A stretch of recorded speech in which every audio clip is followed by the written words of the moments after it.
가격이 수직 낙하를 하고 있는 지금 그런 시장이기 때문에 반등의 시기가 또 빨리 올 수도 있다. 집값 상승에 대한 기대가 없으면 전세는 사라질 수 있죠. 부동산 투자하려는 사람들은 뭘 염두에 봐야 돼요? 그죠. SL코TV 탐나는 재테크, 부동산을 바르게 볼 수 있도록 도와주는 감정평가사 박은정님과 함께하고 있습니다. 지난달부터 이제 은행들이 주담대 금리 조금씩 인하하기 시작했고요. 그러면 부동산 시장에 아무래도 금리 부담이 없으니까 다시 거래 활기가 좀 돌게 되지 않을까에 대한 기대도 있고요. 기대입니까? 그냥? 네, 기대죠. 일단은 금리 부분 같은 경우는 지금 이제 주담대 금리가 일부 조금 인하되는 모습이 나타나는데 어떤 정책적인 영향이 좀 있는 상황이고요. 전반적인 시장의 흐름 자체는 일단 인플레이션이 잦아들기 전까지는 금리가 이제 계속 올라가는 추세고, 또 올라간 금리를 당분간 유지하겠다는 게 기본적인 기조이기 때문에 금리는 좀 부담이 계속 될 거라고 생각을 합니다. 근데 이제 거래가 살아나려면 결국은 이제 이 가격 수준이 시장에서 좀 합리적이다, 또는 이 정도면 현저히 싸다, 이런 느낌이 들어야 거래량이 살아날 수 있는 거라서 당장 뭐 거래가 막 늘어나거나 이러기는 어려울 것 같다고 저는 생각을 해요. 그래도 둔총이 좀 수습이 되고 또 저 마포 더 클래시 이런 거 수습이 좀 되고 이러면 다시 좀 훈풍이 불지는 않겠습니까? 근데 올해 또 이제 분양 물량이 많이 대기를 하고 있고, 사실은 이제 계속해서 뭐 공급이 안 이루어지는 상황이 아니거든요. 근데 시장에서 이제 살 수 있는 사람은, 특히나 아파트 같은 경우는 수요할 수 있는 층이 한정돼 있거든요. 우리나라에 살고 있는 가게가 집을 사는 거지 기업이 막 집을 막 잔뜩 사준다거나 이런 게 아니기 때문에 당장 뭐 좋아질 것 같지는 않습니다. 맨날 공급 없다고 집값이 그렇게 올랐었는데 지금은 또 공급이 많이 풀린다고 그러니까 언제 집 짓고 있었어요? 그러니까 공급이라는 거는 수요의 굉장히 상대적인 개념이거든요. 집을 이제 절대적인 공급량은 그렇게 적지 않았어요. 서울 같은 경우는 평년에는 한 3만 5천 채에서 4만 채 사이 정도 공급이 됐으면, 이제 문재인 정부 때는 5만 채 가까이 이제 공급이 계속해서 이루어졌거든요. 그럼에도 우리는 공급이 부족하다고 느꼈었잖아요. 네. 이유는 내가 시장에 100개를 지어 놓는데 살려는 사람이 예전에는 100명이었어요. 그러면 적정한 공급이겠죠. 근데 가격이 오른다고 하니까 1000명이 사고 싶어 하는 거예요. 그러면 이 물량은 시장의 적정한 공급량이라고 생각이 되는 수준이어도 부족하다고 느낄 수밖에 없고, 그럼 공급이 부족하다고 느끼는 이런 상황이 오는 거거든요. 공급이 늘어나면 이제 뭐 가격 조정이 될 거고, 그래서 그게 가격 하락으로 이어지고 전세 물량 빠질 거고 전세값 하락할 거고. 그렇죠. 근데 집값보다 지금 전세값이 더 빠졌는데 네. 그러면 전세값은 더 빠지는 겁니다. 전세라는 게 결국은 이제 집을 내가 사지는 않지만 이거를 이제 필요로 하니까 사용할 목적으로 목돈을 누구한테 빌려주는 거잖아요. 그럼 기존에 이제 그런 전셋집을 많이 채워줬던 사람들이 능력이 있었느냐, 이걸 생각해 볼 필요가 있는 거죠. 근데 전세자금 대출이라는 게 서민을 위한 대출이라고 해서 많이 풀려 있었던 상황이기 때문에, 예전에 이제 막 새로운 공급 물량이 막 들어왔을 때 아파트에 전세를 채워줬던 사람들은 실제로 내가 나의 자산이 뭐 한 1억만 있고 월세를 뭐 한 80만 원 내던 사람이었다. 이런 사람들이 5억 전세를 들어갈 수 있었던 시장이었어요. 근데 금리가 올라가고 전세자금 대출에 대한 부담이 커지다 보니까, 예전에는 80만 원만 부담하면 된다고 생각했던 게 200만 원 정도의 부담으로 돌아오니까 유지할 수가 없는 거예요. 그런 사람들은 이제 기간이 끝나면 이제 전세를 못 채워주는 사람이 되는 거죠.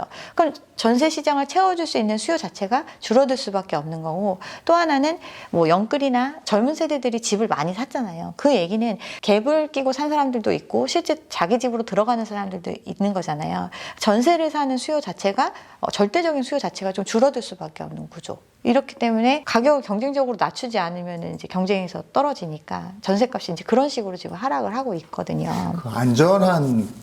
안정적인 상태에서의 전세값, 전세율, 그거는 몇 % 정도예요? 집값 대비해서? 그러니까 시장 자체가 이제 안정된 상황이다. 이제 10억이 어느 정도 계속 이 지역에서 10억이 계속 유지되는 이런 상황이면 뭐 8억, 9억까지 들어가는 게 문제가 없겠죠. 그리고 그 지역을 내가 가격이 떨어지더라도 이 전세값으로 사도 된다는 생각이 드는 정도의 그 가격 수준에서 전세가 형성이 되는 거거든요. 근데 지금은 전세자금 대출을 통해서 내가 보장받을 수 있는 금액이 있고 하니까 뭐 조금 넘어가더라도 나는 상관없어. 허그를 통해서 난 돌려받으면 돼. 뭐 이렇게 생각하시는 그 분들도. 허그의 자금은 내 세금 아닙니까?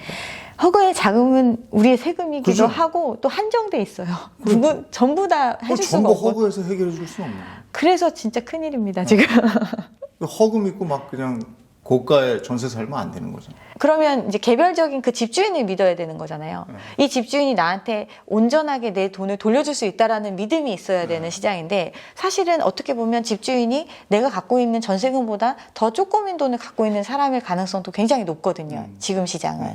그러면 그렇게 되면 이제 정말 힘들어지는 건데 그럼 뭘 따져봐야 되는 거예요? 요즘같이 하락기에 내가 전세 살려면 뭘 따져봐야 돼요? 그러니까 내가 전세로 들어갔을 때 이게 이제 집값이 하락을 해서 이걸 못 돌려받는 상황이 되더라도 내가 이걸 쭉 거주하고 내가 소유해도 되겠다 생각하는 집에 들어가셔야죠. 그 요즘 같은 때는 그것도 방법인 거죠. 그러니까 떨어질 것 같으니까 내가 살고 있었어 7억에. 네. 근데 지금 이게 5억이야 시세가. 네. 그러면 2억어치는 내가 월세를 받는 거예요. 그렇죠. 거기 살면서. 그렇죠. 오히려. 네, 그렇게 할 수도 집주인이 있죠. 받는 게 아니고 내가 받는 거지. 그렇죠. 결국은 누구한테 내가 이제 집주인한테 돈을 빌려준 거잖아요. 그 빌려준 대가로 이자를 받는 게 아니라 그냥 원래는 그 집을 사용하는 형태로 유지됐던 게 전세인데 그 가격이 이제 떨어졌어. 그러면 나는 5억 원어치만 사는 비용으로 지불하면 되고 나머지 2억은 내가 너한테 빌려준 거니까 그거에 대한 당연히 금융 비용을 줘야 되는 거잖아요. 개인 간의 사금융이니까. 예. 그래서 이제 여월세가 형성이 되는 거죠. 그럼 이러다 보면 우리나라도 전세 없어지겠네요. 집값 상승에 대한 기대가 없으면 전세는 사라질 수 있죠. 네.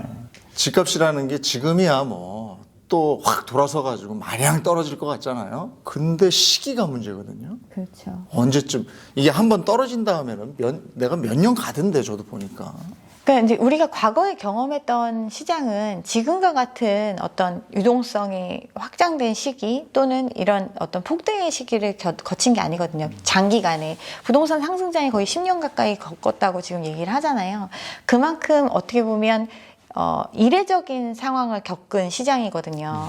그러니까 과거에는 어느 정도 그 소득 수준과 어떤 집값 상승의 괴리감이 많이 커졌을 때 이게 조정되는 형태로 어느 정도 조정이 되고 나면 다시 반등하고 이런 상황을 겪었는데 지금은 이례적인 어떤 특수한 상황이 겹치면서 그 갭이 엄청나게 벌어졌고 그게 정상적으로 회복되는 데까지는 얼마가 걸릴지를 알 수가 없는 상황인 거죠. 지금은 그게 시간적으로 얼마가 걸린다라고 말하기는 어렵고 결국은 가격이 문제인 거죠. 이 정상적인 수준까지 가격이 내려오면 그 시기가 빨리 오면 그만큼 반등은 빨라질 수 있는 거고 이거는 이제 그래서 저는 이제 뭐 몇 년도쯤부터는 다시 상승할 거예요. 이런 얘기를 못 하겠는 게 지금 워낙 과거와 경험해보지 못한 외부적인 충격이 없는 상태에서도 가격이 수직 낙하를 하고 있는 지금 그런 시장이기 때문에 오히려 또 반등의 시기가 또 빨리 올 수도 있다. 부동산 투자하려는 사람들은 뭘 염두에 봐야 돼요? 금리, 가격, 정책 뭐 이런 거죠. 가격이죠, 가격.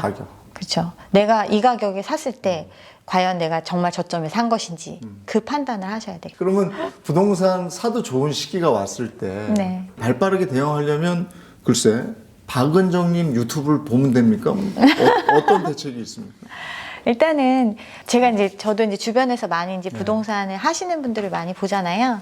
결국 가장 좋은 물건을 사시는 분들은 가장 여유가 있으신 분들이 살 수 있어요. 그래서 어떤 시장에서 누구도 이 물건이 좋다라는 걸 알고 있지만 살 수 있는 돈이 없는 사람은 그러니까 기회가 있어도 잡지 못하는 거거든요. 그러니까 항상 자기가 충분한 여유 자금이 있는 상황을 유지해야 되고 그만큼 소득을 많이 모아놓는 과정이 필요한 거거든요. 부동산은. 그럼 포지션별로 한번 생각해 보면 무주택자들은 지금 상황에서는 조금 더 기다려야 되겠네요. 네. 좀 더 기다려라. 그게 언제인지 모르겠지만 적정가에서 뭐 이렇게 좀 거래가 터질 때 네. 그때까지 기다려라. 영끌한 1주택자들 있잖아요. 네. 대책이 없다. 한숨으로 봐서는 뭐 대책이 없다 이렇게. 그러니까 영끌하신 분들이 가장 취약한 계층이라고 볼 수 있어요. 예. 그러니까 영끌이 두 종류가 있거든요. 전문직으로 어느 정도 내가 소득으로 내가 충분히 감당할 수 있다고 생각했던 영끌이 있고, 그냥 이제 갭만 조금 마련해가지고 이제 오른다고 하니까 뭐 외곽 이런 데서 많이 사신 분들 있고 한데, 전문직 영끌 같은 경우는 빚의 규모를 줄여라. 이게 지금 상황에서 할 수 있는 최선인 거죠. 자기가 팔아야 빚을 줄이는. 아니죠. 자기 소득으로 어느 정도 커버하시는 분들도 있거든요. 그런 분들은 어쨌든 최대한 이 빚의 규모를 줄이는 게 가장 관건이고, 이제 내가 버틸 능력이 없는 사람이라면 하루라도 빨리 어떤 손실을 이제 확정짓고 어느 정도 이제 털어버리는, 그리고 이런 기회에 상급지로 한번 입성해 버릴까 하는 분들. 굉장히 좋은 기회죠. 어떻게 보면. 그런 돈이 좀 분들은. 있으면. 상급지로 간다는 거는, 그러니까 지금 하락기에 상급지로 간다는 거는 그 올라갈 수 있는 그 갭이 줄어든다는 의미거든요. 결국은 이제 집이랑 집이잖아요. A라는 집이랑 B라는 집으로 옮겨 타는데 이 절대 금액 자체가 둘 다 내려오는 거예요. 그럼 이 차이가, 차액 자체가 줄어드는 상황이 온단 말이에요. 그러면 내가 부담하거나 내가 어떤 감당해야 되는 규모가 줄어들 수 있는 거잖아요. 오히려 갈아타기에는 적긴 거죠. 집값이 떨어질 때는.